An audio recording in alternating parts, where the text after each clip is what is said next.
Hello everyone, where is the time gone? Hard to believe we're on the 19th of December. I'm sure that you're all in full swing of ho ho ho and that you're keeping safe and well. Lovely to hear from you this week and from all of you this week, and food diaries at the ready, really important. So even though it's coming up to our break period of Christmas and New Year, it's important to stay on track and not to undo our hard work this year, which can be very easily done over a period of 2 weeks. £10 to a stone could go on if we're just letting loose and not really watching it. So I want us to stay dedicated to the cause, committed and trusting the process. Festive survival guide. Okay, so take these on board. These are very simple tools. Up first is schedule. Make your diary your best friend. So keeping your food diary, keeping a schedule of your diary of what's happening, how many times you're going to eat out this week, maybe how many times you're going to have a takeaway, how many times you're going to have a coffee. All that is very relevant on your weight loss journey. So it is going to be your best friend, but you have to schedule. So you have to say, right, well, I'm going out 4 times this week. I might talk to Chloe about this. I might talk to Clodagh and say, what's my best option? Send her the menu of X, Y, and Z where I'm going so that she can let me know the best choice. Going out 4 times, 2 of them I'm going to enjoy myself, and the other 2 I'm going to make the best decisions. I'm not going to drink on those days. I'm not going to have a starter, but I'll have a dessert. So we're getting organised and we're getting planned. So we're still enjoying ourselves, but we're learning the basics and we're being realistic and not just throwing the towel in and saying whatever happens happens, because when we eat out it's very hard to know what is in food. Next then is to watch your food environment. So watch what's coming into the house, watch what's around you in work, to be careful of that, because sometimes the hand goes out without even realising, or someone might say, will we share this cake, will we share this sandwich? Generally that doesn't go on a food diary because we didn't have a full one, maybe we didn't order it, maybe we didn't pay for it. So just be aware of your environment. Like when you're driving the car, you're aware if there's red lights, if there's pedestrians, who's behind you, you're checking your mirrors, or if we're walking down the road, we're aware maybe if someone is walking quickly behind us, we might stop and let them pass. So be aware of your food environment is really important over the festive time. Number 3 then is bank your carbs. So maximum 2 to 3 a day if you want to save them. So this is not something that I'm recommending on an ongoing basis. It's only over holiday time. If you want to speak to me in more depth about that, I'm more than willing and happy to advise on that on an individual basis, because it is so individual on what you can do, let's say, or save on your carbs. But if we know we're going to have a few extra drinks and going out that evening, I would advise a carb-free day, so carb-free breakfast, a carb-free lunch, to allow for the extra that evening. So just remember with alcohol, we're going to talk about booze a bit further down, is that men in the group, you're allowed 17 units of alcohol a week, pub measure, and women you're allowed 11 units on top of everything else, pub measure. Okay. Number 4 then is 2 for program, 1 for fun. So that's when it comes to your meals. So your 3 main meals out today. So we're not talking about snacks. 2 for the program. So you might say, okay, breakfast and dinner is on track. I'm following the food pyramid 100%. But my lunch, I'm going out with my friends. Haven't seen them in a long time. And that's going to be my fun. That's going to be my treat. And I'm not going to watch it, which is absolutely fine. You're entitled to do that. But it's about getting back on the saddle, enjoying it. But then we have to go back. It's not about running amok and writing off time. You've all worked too hard. You're on plan B. You've committed to this. So it's time to get serious. And I want you to be committed. Next then is work around the buffet. So a lot of people are doing buffets this year. Don't just take everything on the row as you go. Work it, go around and see exactly what is there, what your options are, maybe what your lightest option is. Say, well, I'm going to have 2 of those, 3 of those and 2 of those, and stick to that, because buffets, especially all you can eat buffets, it's very hard. Okay, and limitations have to be there and boundaries have to be set when it comes to that. So usually buffets, they can be quite dangerous and high foods. So walk around it and make the best possible choice that you can. Okay. Next then, number 6 is be selective with the booze. Okay, so all alcohol is a carb.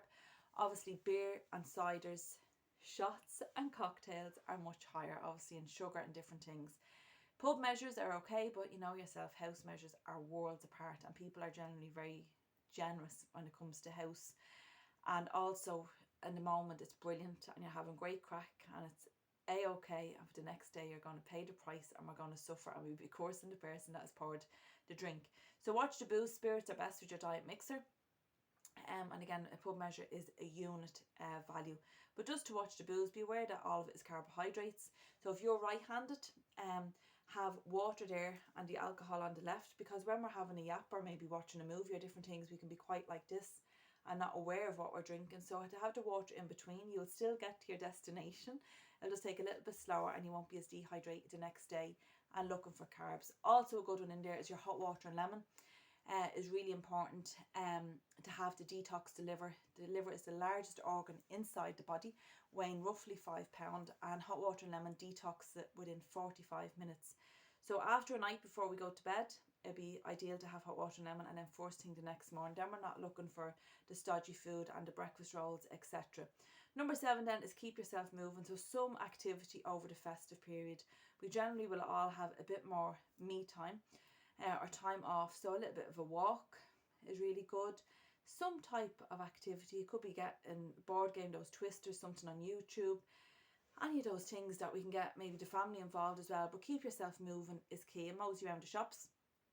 Or you can come and push the baby around for me and take Riyadh if you wish. Number 8 then is choose when your treat is. Designate. Like if a few people's going for a drink and they know it's going to be hard to get a taxi, they'll have a designated driver. So you designate what day of the week is going to be your treat. Because being realistic, if you want to have weight loss, when I see you now in a couple of weeks' time for your weigh-in, are you okay if I say you're 7 pound up, you're 8 pound up? I don't think so. I don't think you would like to hear me saying that. So if we go all out and have our treat every day, it's not, number one, it's not going to be a treat because it's too often. So really choose when your treat is going to be. Designate that time. Number 9 then is bounce back from overindulgence. So if we've overindulged maybe in the Christmas pies or a Christmas dinner, Stephen's Day, generally I would give you that off. I'll give you Christmas Eve, Christmas Day and Stephen's Day, and then we're back on track until the new year. But when we overindulge, know when to pull back. Don't keep writing off time, because then you might say to me, I feel really sluggish, I feel really bloated, the clothes are getting tight. So that power is up to you, okay, to overindulge, but then back on track and back into moderation. Number 10 then is aim for weight maintenance. So if you know you're going to have a really, really heavy week of eating out or eating in, or just things are just chaotic and you just can't seem to get a grip on it, aim for a maintenance that week. Maintenance is the hardest part of our journey when we get to that. So practice for it now. There's absolutely no harm in that. But they are 10 things of a survival guide. Keep them handy on the phone. Maybe pick the ones that's relevant to you, that you feel they're doable and they're very manageable for me to work with. Your motto for this week is everything in moderation. What is that? Moderation is key, is your key word. And as the question is at the end of the talk, are you willing to undo all your hard work? And I hope that I'm hearing a resounding no. You've all worked too hard. Stickers, awards, paper clips, food diaries, getting to your class every week, to throw the towel in and let it slip over a couple of chocolates or a couple of drinks, to let run for 2 weeks. Pull it back, get in touch with me, reach out if we're having a wobble is really key.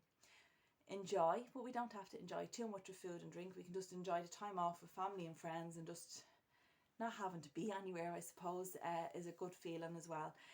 But that's your survival guide. You know the drill. Any positive or negative feedback, any questions, just get in touch. More than delighted to have a little chat or a chinwag.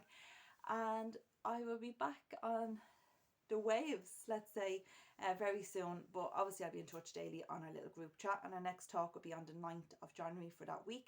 And I'll be seeing you then the following week. And I can't wait for it. Big hugs to everyone. Bye and stay safe.